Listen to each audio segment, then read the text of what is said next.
तो आज हम डिस्कस करेंगे स्पेक्ट्रम ऑफ हाइड्रोजन। तो इससे पहले हमने स्टडी किया था कि बोहर के मॉडल में बोहर ने ये एक पास्चुलेट दिया था कि जब भी इलेक्ट्रॉन जंप करता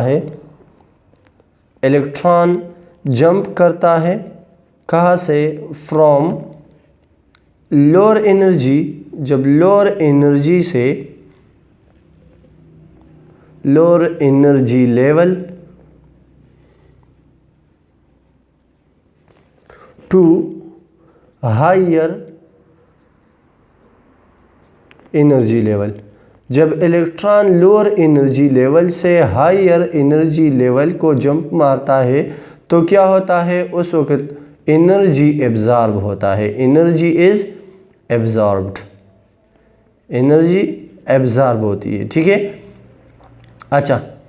और जब इलेक्ट्रॉन क्या करता है, हमने ये स्टडी किया हुआ था कि इलेक्ट्रॉन जब जंप करता है या डाउन आता है, जंप डाउन, तो क्या करता है, उस वक्त हमने ये स्टडी किया हुआ है कि हायर से लोअर की तरफ आता है, लोअर एनर्जी लेवल यानी कि शेल में। ठीक है, तो उस वक्त क्या होगा, एनर्जी एमिट होगा। तो सिमिलर केस जो है वो हाइड्रोजन के लिए भी है कि अगर हम हाइड्रोजन का एटम ले लें और हाइड्रोजन के एटम में जो इलेक्ट्रॉन है वो अगर एनर्जी एब्जॉर्ब करता है तो वो lower energy level, for example एक इलेक्ट्रॉन यहाँ पे मौजूद है, उसने एनर्जी एब्जॉर्ब किया तो वो क्या करेगा, हायर एनर्जी लेवल में चला जाएगा, या तो इधर आएगा या इस साइड पे जो हायर लेवल है इस तरह से आएंगे। अब फिर क्या होगा, ये जब एनर्जी एमिट करता है तो एनर्जी एमिशन के बाद क्या होगा, फिर वो वापस आएगा अपने शेल में। ठीक है, अब अगर वो हाइड्रोजन जो है ज़्यादा एनर्जी एब्जॉर्ब करता है तो ज़्यादा एनर्जी एब्जॉर्ब करने के बाद उसके साथ ज़्यादा एनर्जी आती है तो ये जंप करेगा हायर में, यानी कि यहाँ से सीधा यहाँ पे आएगा। क्यों? क्योंकि उसके साथ एनर्जी हाई होती है। ठीक है, अगर इसके रिलेटेड ये कम एनर्जी एब्जॉर्ब करता है तो फिर हम कहेंगे कि ये लोअर से हायर में जाएगा लेकिन ज़्यादा एनर्जी वाले से कम में जाएगा। ठीक है, और अगर इसी तरह से इलेक्ट्रॉन जो है बहुत कम एनर्जी एब्जॉर्ब कर ले तो वो यहाँ से अपने जो इसके साथ नज़दीक शेल है उसमें चला जाएगा। ठीक है, तो इसी तरह से हाइड्रोजन जो एनर्जी एब्जॉर्ब करता है या जो एनर्जी एमिट करता है, अगर उसको हम स्पेक्ट्रोस्कोप से देख ले, ठीक है, तो वो हमारे साथ एक स्पेक्ट्रम बनाएगा या एक स्पेक्ट्रम उससे हासिल होगा। तो उसको अगर हम स्टडी कर ले तो उससे हमारे साथ 4 जो है लाइंस ऑब्टेन्ड होते हैं। सबसे पहले ये हम किस तरह से स्टडी करते हैं, हमने ये पढ़ा था कि हमारे साथ फॉर एग्जांपल एक डिस्चार्ज ट्यूब है, जिस तरह डिस्कवरी ऑफ इलेक्ट्रॉन प्रोटॉन में हमने स्टडी किया था। तो डिस्चार्ज ट्यूब में अगर हम इलेक्ट्रिकल करंट या हाई एनर्जी पास कर ले हाइड्रोजन गैस से, ठीक है, तो वो हाइड्रोजन गैस में क्या होगा, उसमें एक्साइटेशन होगा, वहाँ पे एक्साइटेशन हो जाएगा और इसी एक्साइटेशन के नतीजे में एनर्जी एब्जॉर्ब होगी। अब जो एनर्जी एब्जॉर्ब होती है अगर उसको हम एक स्पेक्ट्रोस्कोप की मदद से देख ले या उसकी हम स्पेक्ट्रोस्कोप पे स्टडी कर ले तो हमारे साथ क्या होगा, कुछ ख़ास for example line spectrum obtained होगा।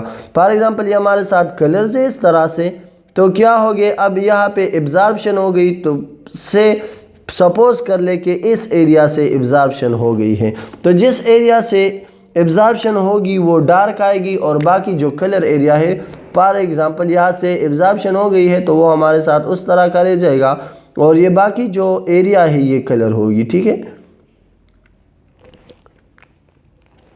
और कंसिडर कर ले कि एक एब्जॉर्प्शन जो है यहाँ से भी हुआ है, ठीक है, और इसी तरह से हम कहते हैं कि एक एब्जॉर्प्शन कंसिडर कर ले कि इस एरिया में हुआ है,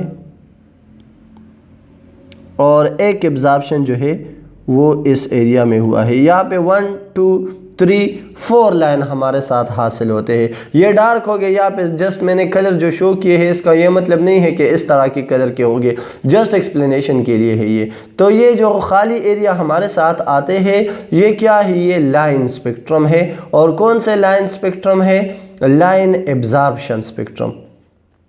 लाइन एब्जॉर्प्शन स्पेक्ट्रम हमारे साथ हासिल होता है। अब यहाँ पे 4 लाइंस है, तो इसके बारे में सबसे पहले जो एक्सप्लेनेशन है ये 1888 में बाल्मर ने दे दी कि जो हमारे साथ विजिबल रीजन है, अगर हम लाइट्स को देख ले या एनर्जी से के हवाले से अगर हम लाइंस की क्लासिफिकेशन करें, रेडिएशन की क्लासिफिकेशन करें, तो सबसे स्ट्रॉन्ग जो है गामा रेज होते हैं। फिर इस तरह से उसके बाद दूसरे लेवल पे एक्स रेज होते हैं। फिर उसके बाद जो है इसकी एनर्जी या फ्रीक्वेंसी सबसे ज़्यादा, फिर उसके बाद इसकी, फिर अल्ट्रा वायलेट रेज होते हैं। फिर इसके बाद जो है विजिबल रीजन वाले होते हैं। फिर इसके बाद इंफ्रा रेड वाली होती है। फिर इस तरह से माइक्रोवेव्स और रेडियो वेव्स, माइक्रोवेव्स फिर रेडियो वेव्स, माइक्रो और फिर क्या होगी, रेडियो वेव्स होगी। ठीक है, तो ये सारे क्या है, रेडिएशंस के हमने क्लासिफिकेशन की है कि जो सबसे स्ट्रॉन्ग रेडिएशन है वो गामा रेज और इसी तरह से सबसे वीकर जो है वो रेडियो वेव्स है। अच्छा, अब हमने कहा यहाँ पे कि बाल्मर ने क्या किया है, ये जो 4 लाइन हासिल होते हैं इसकी स्टडी की है बाल्मर ने। और बाल्मर ने इसका एक्सप्लेनेशन जो है वो कुछ इस तरह से दिया है कि जब हम विजिबल लाइट, ये हाइड्रोजन एब्जॉर्ब करता है, अगर विजिबल रीजन से ये क्या करे, लाइट को एब्जॉर्ब करता है, तो ये 4 लाइंस हमारे साथ इसलिए हासिल होते हैं कि से इलेक्ट्रॉन यहाँ पे मौजूद है शेल नंबर 2 में, और शेल नंबर 2 से ये जंप करके चला जाए शेल नंबर 3 में, या तो लो अमाउंट ऑफ एनर्जी एब्जॉर्ब होगी। इस तरह से अगर थोड़ा सा हाइयर अमाउंट एनर्जी एब्जॉर्ब होगी तो ये सेकंड से थर्ड में चला जाएगा। इसी तरह से अगर इसने बहुत ज़्यादा एनर्जी एब्जॉर्ब कर ली तो वो 2 से 5th में चला जाएगा। और इसी तरह से अगर बहुत ज़्यादा एनर्जी एब्जॉर्ब कर ली तो वो क्या हो जाएगा, 2 से 6 पे चला जाएगा। तो ये जब एनर्जी ज़्यादा एब्जॉर्ब होगी तो इसका ये जो एक्साइटेशन है वो हायर एनर्जी लेवल पे होगा, यानी कि यहाँ से सीधा यहाँ पे आ जाएगा।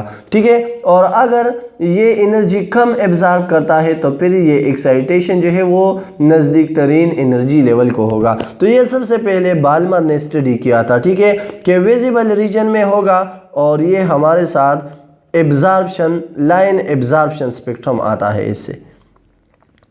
फिर इसके बाद जो है 4 साइंटिस्ट और थे, उसने भी मुख्तलिफ रीजन में हाइड्रोजन के स्पेक्ट्रा को स्टडी किया, जिसमें से लाइमन एक है, यहाँ पे एक है लाइमन सीरीज़।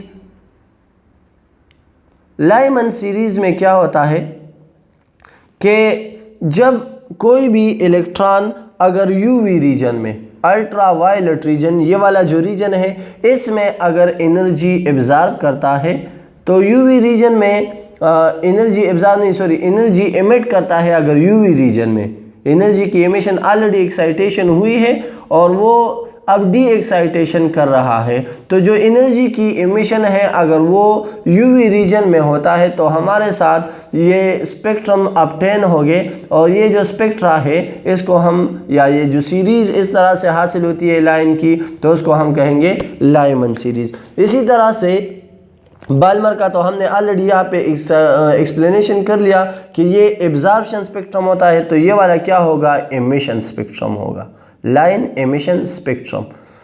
जब इलेक्ट्रॉन की डी एक्साइटेशन होती है और इलेक्ट्रॉन या तो दूसरे शेल से फर्स्ट में आता है, या तीसरे से फर्स्ट में, या फोर्थ से फर्स्ट में, या फिफ्थ से फर्स्ट में, तो जो एनर्जी एमिट होगी तो इससे हासिल होने वाला स्पेक्ट्रम अगर यूवी रीजन में हो तो वो लाइन एमिशन स्पेक्ट्रम होगा, और इसी सीरीज़ को हम नाम देंगे लाइमन सीरीज़ का। इस तरह से इसके अलावा पास्चन एक सीरीज़ है,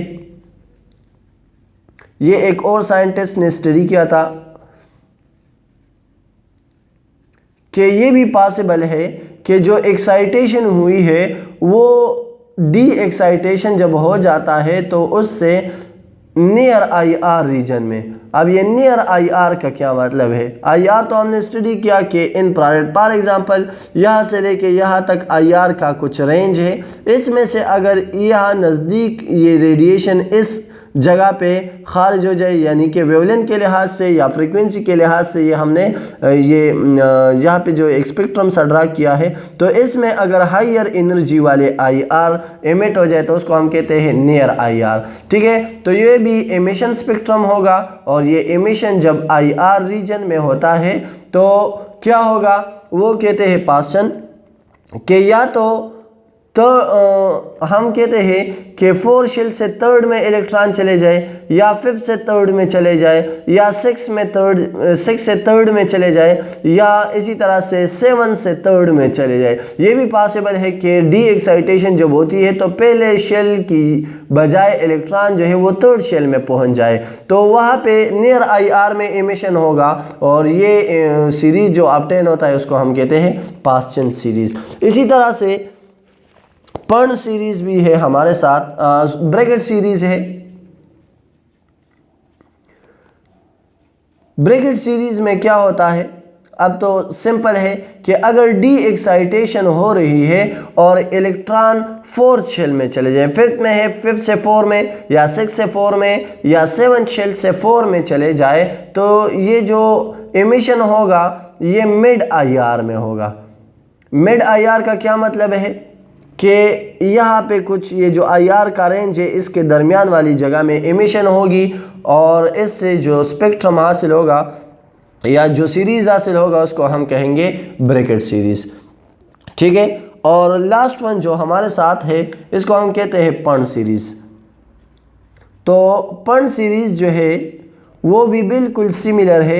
ये भी एक पॉसिबिलिटी है कि इलेक्ट्रॉन क्या करे, इलेक्ट्रॉन 5th शेल में उसका ट्रांजिशन हो जाए। ठीक है, यानी कि 6 से 5th में चले जाए या 7 से 5th में चले जाए, तो उसी वक्त हमारे साथ जो एमिशन होती है वो फार आई आर में होती है, फार इंफ्रारेड में।